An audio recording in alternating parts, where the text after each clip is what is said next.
Alright, today I'm going to be decoding the secret message within the Fioresi's film's latest video, Hunter versus Commander.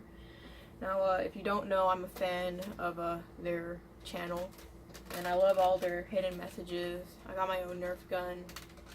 I got another one, but it's packed up somewhere.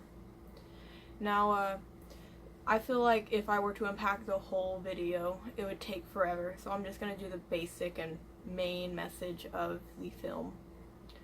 Now, in Hunter versus Commando, I feel like it's kind of obvious, well, at least to me, that it's about gun rights and gun control and all of that.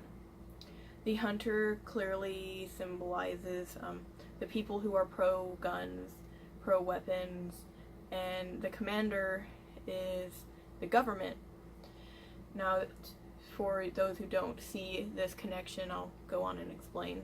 Alright, so the Hunter has a crossbow Nerf gun, which is a bit weaker, but he is more skilled and tactical in his way of going about.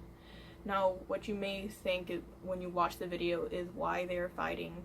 Well, this kind of puts into perspective on why they're fighting, because the Commander's just walking by and you don't know where he's going or what he's doing. He looks like he's on patrol, so who knows. But the Hunter goes out and attacks him. So but the Commander, on the other hand, has a lot bigger weapon. The crossbow weapon, very small, single target, you gotta keep reloading.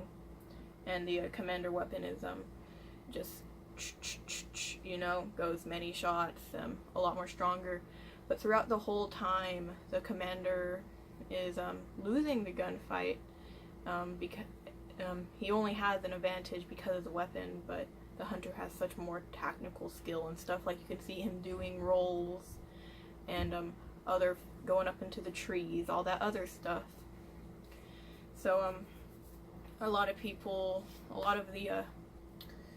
in real life, a lot of people who are pro-guns, they want to have more and better weapons, and they feel like what they get is kind of like lesser, and they have a fear that the government is going to come and take away their guns, and they have such bigger and stronger weapons than them.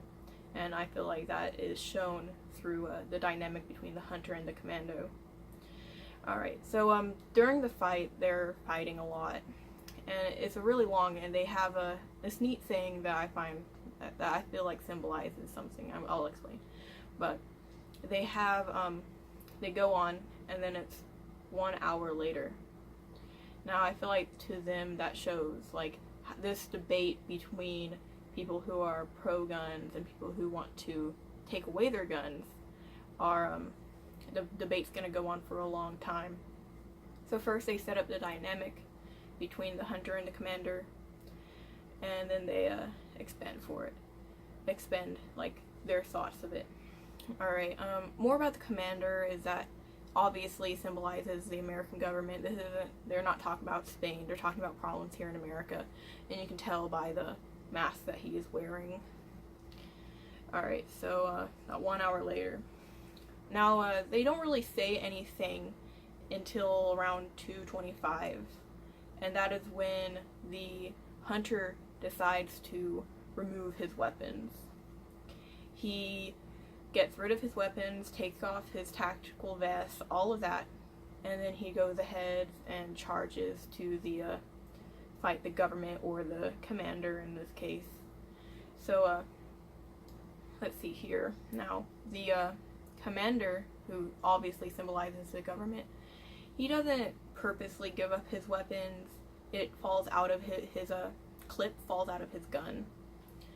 So they look like they pull out knives and they start doing a knife fight. And at this point, it looks kind of like the Hunter's winning, but it's also like it's more even than before. The Hunter gives a few good shots, and it looks like the Hunter's about to win. But then the Commander, or in this case the government, goes off and slits the Hunter's throat. Now, I feel like this is kind of like predicting of the future, what Fioresi film is trying to say is that if we do give up our guns and our weapons, then it doesn't matter if the government is weak or strong, they're still going to be able to take control and do what they want. A lot of people who are pro-guns and anti-gun control, they're afraid of like martial law and things like that. So to see this in Fioresi films and seeing them having more political motivated messages, I don't know if what they're trying to do. I don't really care much about the issue, but I felt like they presented the pro-gun side of and thinking towards a lot of young viewers.